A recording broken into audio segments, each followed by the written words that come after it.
Coffeehouse ministers had been holding out some faint hope, at least publicly, that Brexit trade talks could start this month. It was an unlikely prospect. Jean-Claude Juncker warned only a few weeks ago that it would take a miracle for that to happen. Now, it's official that a Brexit miracle hasn't take place. Donald Tusk, the president of the European Council, has said Brussels' new timetable is based on the hope for sufficient progress to be made by the end of this year, rather than in October.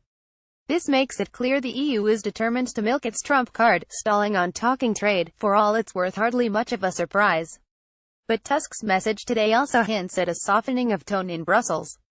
Beforehand, EU politicians were doing their best to be neutral on whether they wanted things to progress.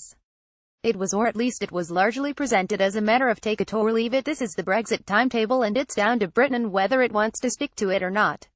The implication was that it didn't bother the EU much at all whether things moved forward. Of course, it seemed unlikely this was really what the likes of Tusk thought. But the pretense was there.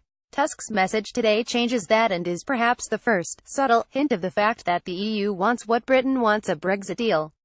As well as suggesting he was hopeful things would move forward by Christmas, Tusk also said the EU is not preparing for a Brexit no deal.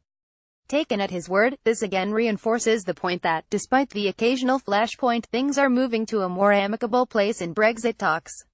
This is no accident and shows the success of May's speech in Florence in convincing the EU that Britain wants to play nice. On both sides, the rhetoric is becoming less inflamed and Tusk's hope for things to move forward makes that clear, even if the original timetable has now slipped back. Of course, that doesn't mean it's all plain sailing from here.